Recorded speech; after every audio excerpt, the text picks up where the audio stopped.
So a few weeks ago, I did a test on a case trimmer called the Henderson Precision with some mixed results. So I thought today I'm going to test the opposite end of the spectrum. Now that was a unit that was worth $2,000. Today I'm going to test a unit that's worth $70. We'll see what kind of results we get. Now this is a very simple unit. It's just basically rotates on a drill. So you just put it on the end of a drill. You get a bushing according to what caliber you want. And it's got a little bit of a rubber seal over there. And give it a tap down and that's it. And it comes with a little tool to remove it, which basically slips in behind it like that. Do it on the camera in reverse, and then you grab each side with your hand and you basically pull it out and it just comes out in your hand like that. Now, to adjust this thing, it's very simple. You can do it a couple of ways. If you've got a piece of brass to the length that you want, you just basically insert it in and you loosen all these three nuts. There's 3 grub screws, and you just rest it down, let it come level, and then you just basically will lock these back up again at that length. And that will then supposedly cut to that exact length. Now, if you want to change that length, it's quite simple. If you want to make it longer or shorter, these two are separate.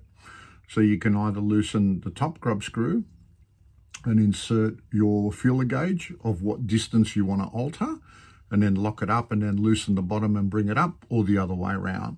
Anyway, we're going to whack it on the drill and we're going to run some tests. Our test today is going to be with 9 pieces of brass, and we've got various lengths from 50.99 to 51.17. They're not in order. It's just as I picked them up. But I will trim them in order and place them in order and then take a second measurement. And we'll see what we come up with, and we'll see how accurate it is.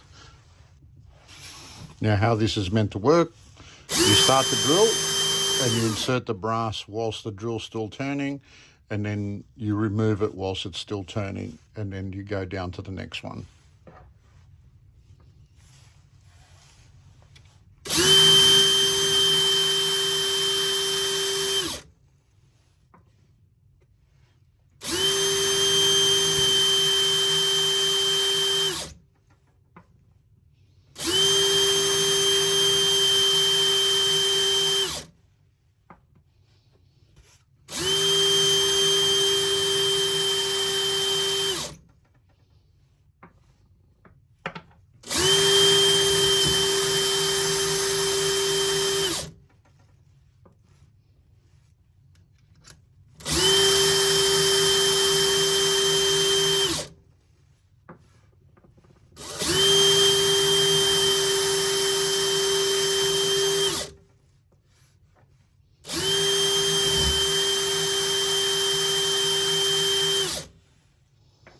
There you have it. Let's take some measurements.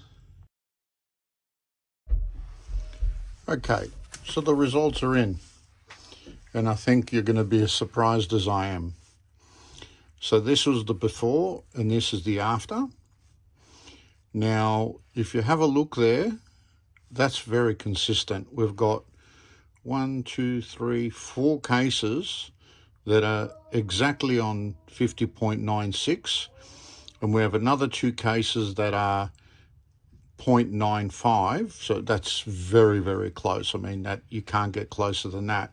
But we've only got 1 case that stood out that's got an extreme spread of 0.04.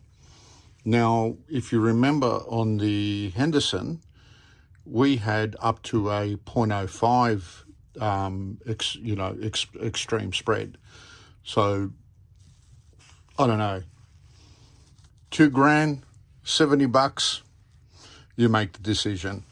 The only thing that I will comment about this is that I noticed that you have to get your technique right.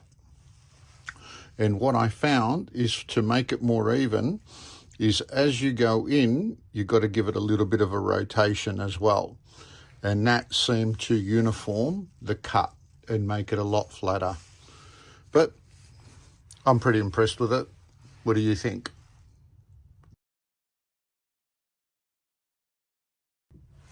So I've been playing around with it for a little bit now, so I thought I'd run another test with some nickel plated cases, and I'm going to run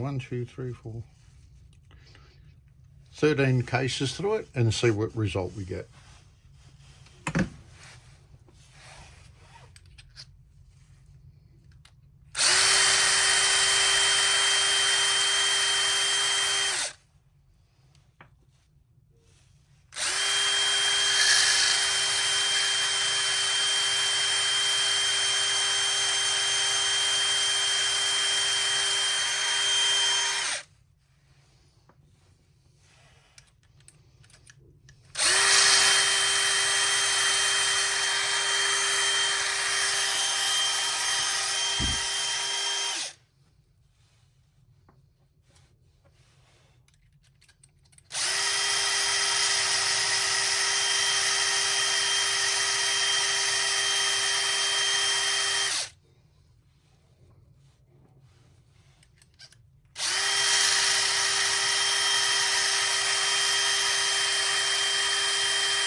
The trick is to try and keep consistent tension as well.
Bit of a tight case, that one. You can see it wouldn't go in properly, so I might just exclude that one.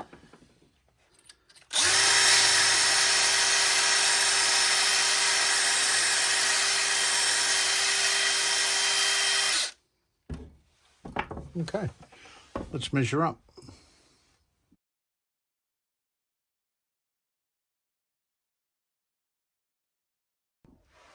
Okay, so here are the results of my second test after playing around with it for a while. And this time I did 13 pieces of brass. One I excluded because it actually wouldn't go up in the shaft, which means that this case is expanded. So unless we full sized it, we wouldn't be able to trim it. So we've excluded that. So 12 cases, extreme spread, 0.04. What did we get before? 0.04. I don't think I need to say much more. So it goes to show, not always the most expensive is best. Look, most of the times it is, but you've got to do your research. $2,000, $70. Now, the one thing about these, they're that cheap that once you've set it up to your perfect size, for the money of these things, you wouldn't be changing out dies and resetting it again and all that. Buy another one. If you've got a different caliber, buy 2 or 3 like I did. Set them up for each caliber. You don't have to touch them. Go in, measure your brass, run it through, trim it down, job's done. Much faster. See you soon.